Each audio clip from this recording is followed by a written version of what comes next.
तो मैं सरकार से पूछना चाहता हूँ, हॉस्पिटल एडमिनिस्ट्रेशन से पूछना चाहता हूँ, बड़े बड़े आपको अवार्ड मिलते हैं, बड़ी बड़ी आप अचीवमेंटों का दावा करते हैं, लोगों की जान के साथ खिलवाड़ किया जा रहा है। ऐसी मौतों का मैं समझता हूँ ऑडिट होना चाहिए।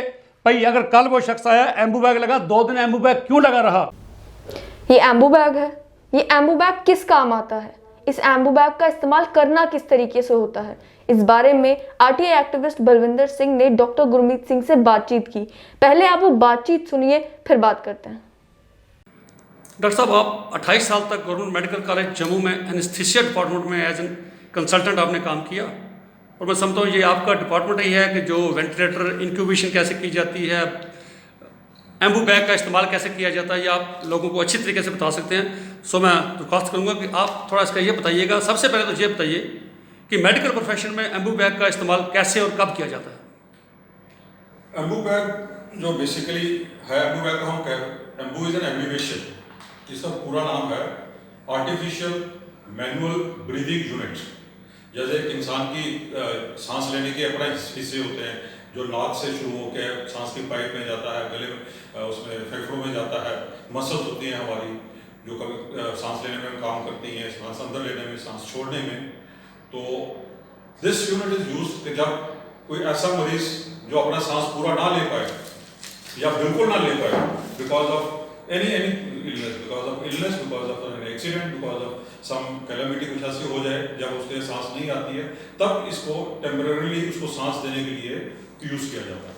दिस इज आर्टिफिशियल मैनुअल हाथ से चलने वाला ब्रीदिंग यूनिट है, क्योंकि इसको हम जब दबाते हैं तो एक तरह से हवा अंदर जाती है और इस तरफ से हवा इसके दोबारा भर जाती है, ताकि ये टाइम वेस्ट ना हो। टाइम इज वेरी क्रिटिकल के इसमें हवा भरे ही ना दोबारा, तो दोबारा सांस कैसे देंगे? कि हमें कम से कम एक एडल्ट बंदे को 12 से 14, 10 से 12, 14 तक सांस देने पड़ते हैं 1 मिनट में। 1 मिनट में कितने? 1 मिनट में 10 to 12 to 14 depending on the patient. तो इसलिए कोलैप्सिबल है और सेल्फ फिलिंग है फ्रॉम द एयर, और यहाँ पे एक ऑक्सीजन की पोर्ट भी बनी होती है, आप इसमें ऑक्सीजन भी लगा सकते हैं सो दैट द पेशेंट को आप जब उसको सपोर्ट कर रहे हो, उसको सांस दे रहे हो, साथ में उसको एक्स्ट्रा ऑक्सीजन भी जाए, ना कि सिर्फ एटमॉस्फेरिक ऑक्सीजन जाए जो कि सिर्फ 20% होती है। एक चीज़ ये आपसे पूछना चाहूँगा कि ये इसका इस्तेमाल एक्सपर्ट ही कर सकते हैं, कुछ टेक्निकली जो जानते हैं इसके बारे में, या कोई भी शख्स जो पेशेंट का कोई अटेंडेंट हो वो भी इसको इस्तेमाल कर सकता है? नहीं, this has to be used by an medically trained person. As far as जितने भी हमारी एसोसिएशन हैं, American health association, critical care association, उसमें बिल्कुल साफ लफ्जों में कहा गया है कि all health care providers should be trained in use of ambu bag.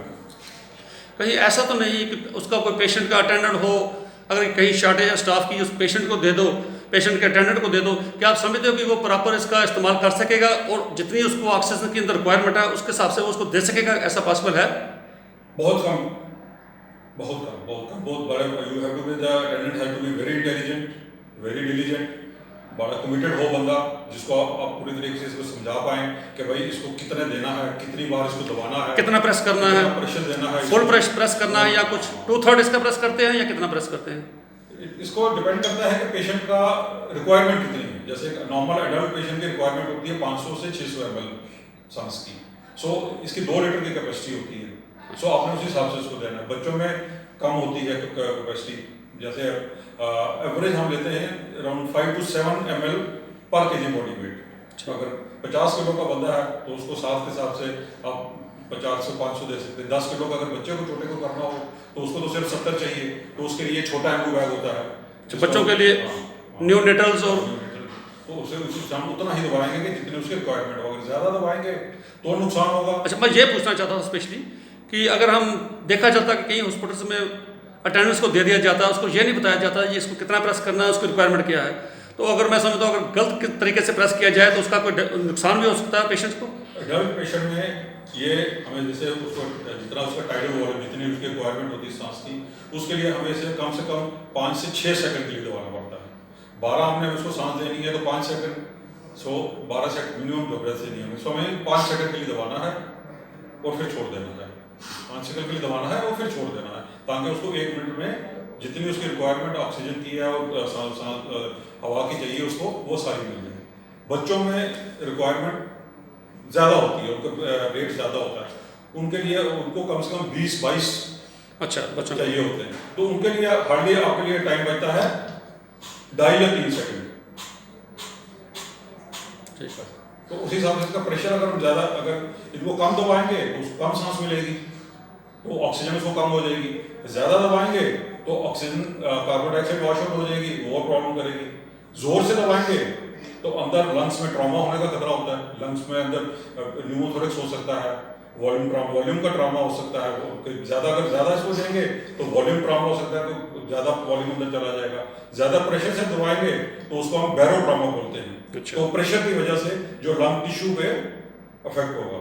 तीसरा इसका नुकसान होता है कि जब हम इसको दबाते हैं तो हमारी सांस की पाइप के साथ खाने की पाइप भी होती है, तो हवा खाने की पाइप में भी जाती है, तो पेट हमारा फूलना शुरू हो जाता है, और उसकी वजह से अगर पेशेंट किसी ने खाया हुआ हो कुछ तो उसके वो बाहर आने का खतरा होता है, और पेशेंट जब बेहोश होता है तो वो सांस की पाइप में जा सकता है।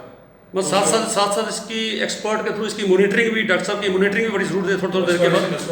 निमोनिया का खतरा हो सकता है कि जो आपके कंटेंट्स ऑफ द स्टोमक हैं वो आपके फेफड़ों में ना चले जाएं, कि गलती से आपका हवा भर दी फेफड़ों में, स्टोमक में, वो बाहर आया, ऊपर से आप उसको पंप करते जा रहे हो और वो सारा सांस की पाइप में चला गया। और आप क्या समझते हो हॉस्पिटल में जहाँ इमरजेंसी में जो पेशेंट्स को आता है तो इसका कितनी देर के लिए, मैक्सिमम कितनी देर के लिए इस्तेमाल होता है और क्यों किया जाता है, और कितनी देर तक इस्तेमाल किया जाता है? इसको it is used just to tide over the crisis till the ventilator is available to. Ventilator को, अगर आपके पास वेंटिलेटर है तो उसको 4-5-7 मिनट लगते हैं तैयार करने में, and by the time you intubate the patient, intubation के बाद अभी आप इसको यूज कर सकते हैं। जैसे ये ट्यूब है, इसको ये तो मास्क लगा हुआ है इसके साथ, अगर इसके साथ हम ट्यूब लगा दें यहाँ पे, जब पेशेंट के अंदर ट्यूब गई हो, ये ट्यूब एक होता है, जब हम इंटूबेट कर देते हैं पेशेंट को, ये इसमें हवा भर देते हैं। इसे हवा भरने से ये होता है कि जो खाने की पाइप से बाहर कर कुछ आए तो वो नहीं जाएगा अंदर, वो प्रिवेंशन हो जाती है। और उसके ऊपर हम इसको करके पीछे से ऑक्सीजन लगा के फिर आराम से हम वेंटिलेट कर सकते हैं और उसका एयरवे मेंटेन कर सकते हैं। और जब तक वेंटिलेटर आपका तैयार नहीं होता, जब तक वेंटिलेटर तैयार नहीं होता। उसमें यह भी देखा गया जितनी देर तक आप करेगा जो एक्सपर्ट होगा, अदरवाइज इसकी मुंह से जो हवा टाइट निकलती जाएगी, टाइट नहीं होगा। अगर मास्क को फिटिंग बहुत इंपॉर्टेंट है इसके लिए प्रॉपर वेंटिलेशन जो देना, अगर प्रॉपर आपने ब्रेथ देना है पेशेंट को, प्रॉपर सांस अंदर जानी चाहिए, उसके लिए मास्क की fitting on the face is very important. So most of the time ये क्या किया जाता है कि जब पेशेंट ऐसी कंडीशन में होता है, एक बंदा मास्क को पकड़ के फिट करता है और दूसरा बंदा इसको दबाता है। एक हाथ से जो कम एक्सपीरियंस बंदे होते हैं वो इसे नहीं कर पाते। नहीं, और ये भी कहा जाता है कि जो मैंने स्टडी किया, नेट पे देखा, वो ये भी कहा जाता है कि जब तक आप इसको प्रेस करते हो आपको उसकी चेस्ट पे भी देखना है, जितना आप प्रेस करोगे उतनी उसकी चेस्ट रेज होगी। अगर ऐसा नहीं है तो इट मीन्स कि यह कहीं ना कहीं से लीकेज है। तो ये भी देखना है कि उसकी सांस जो दे रहे हो आप चेस्ट में ही, चेस्ट इन्फ्लेट हो रही है कि नहीं हो रही। क्योंकि ऐसा होता है कि जब पेशेंट बेहोश होता है उसकी जो टांग है पीछे चली जाती है, जब वो पीछे चली जाती है, टांग पीछे चली जाती है, जो सांस की जो नली होती है वो उसके ऊपर बैठ जाती है। तो आप चाहे ऊपर से जितना मर्जी इसको प्रेस करते रहो, वो अंदर नहीं जाएगी, वो सांस सारी इंटेस्टाइन में, स्टोमक में जाएगी। तो वो उसके लिए कहीं ना कहीं मौत का कारण बन सकती है। या तो हमें आर्टिफिशियल एयरवेज रखने पड़ते हैं मुंह में, आर्टिफिशियल एयरवे डाल के, तो फिर इसको करेगा। वो अवेलेबल नहीं है तो फिर हमें एक प्रॉपर तरीके से इसको मास्क को पकड़ के टाइट उसको करके और इसको प्रेस करना है, उतना ही प्रेस करना है जिससे उसको ना के लंग्स में डैमेज हो और ना ही हवा as per requirement of the patient, ना ही हवा ज़्यादा स्टोमक में जाए। और दूसरा ये भी, यहाँ अगर कहीं एक्सीडेंटल केस होता है तो उस वक्त जब उसको शिफ्ट किया जाता है पेशेंट्स को, उस वक्त इसकी रिक्वायरमेंट होती है। उस वक्त this is required critical area, जैसे एक्सीडेंट साइट से पेशेंट को शिफ्ट करना है अपने हॉस्पिटल में, so this is a life saving equipment. उस वक्त वहाँ पे इंट्यूबेट करने का टाइम नहीं होता है, तो उस वक्त क्या किया जाता है, सिर्फ एयरवे सिक्योर किया जाता है। एक बंदा एयरवे सिक्योर करता है, दूसरा बंदा उसको सांस देता जाता है और इमीडिएटली एम्बुलेंस में, क्रिटिकल केयर एम्बुलेंस में डाल के पेशेंट को शिफ्ट किया जाता है to the concern hospital, Indian hospital. तो दूसरा ये कहा जाता है कि जब ओटी में से किसी की सर्जरी करके उसको बाहर निकाला जाता है, उसको ओटी से शिफ्ट करना, उस आईसीयू में शिफ्ट करने तक, उस पीरियड के बीच में भी इसका इस्तेमाल किया जाता है। इसका इस्तेमाल उस वक्त होता है जब operation theatre, most of the times 90% of the times operation theatres में इंट्यूबेशन जो हमने की होती है वो निकाल देते हैं, ट्यूब निकाल के बाहर पेशेंट को भेजा जाता है। बट सर्टन पेशेंट ऐसे होते हैं, सिक पेशेंट होते हैं, जिनमें इंट्यूबेशन, एक्सट्यूबेशन नहीं की जा सकती, ट्यूब सांस के बाहर नहीं निकाली जा सकती और उनको पोस्ट ऑपरेटिव वेंटिलेशन के लिए आईसीयू में रखना पड़ता है on ventilators. So from OT table to ICU till the ventilator is attached to the patient, उसको फिर हम अम्बू बैग से वेंटिलेट करते हैं। आपका फाइनली ये कहना हुआ ये जब भी किया जाता है इमरजेंसी के तौर पे किया जाता है, इसको हम एक दो दिन तक इसका इस्तेमाल नहीं किया जा सकता। Use as a routine measure of ventilation on in any patient because it will cause trauma, it will cause more problem rather than solve problems. Thank you doctor साहब, थैंक यू। का और भी यूज होता है जी जी। Hospital में हमारा ICU patient admit है, उसका हमने सीटी स्कैन कराना है, उसका हमने अल्ट्रासाउंड करवाना है, उसका हमने कई बार एक्सरेस करवाने हैं या कोई एमआरआई करवाना है, तो वो फैसिलिटीज हर आईसीयू में अवेलेबल नहीं होती हैं।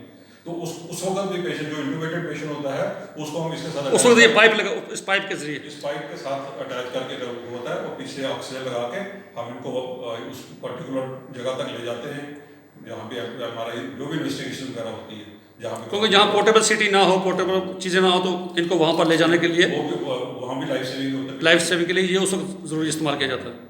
थैंक यू डॉक्टर साहब, बहुत अच्छी इन्फॉर्मेशन आपने दी। थैंक यू डॉक्टर साहब, थैंक यू। बातचीत आपने सुन ली।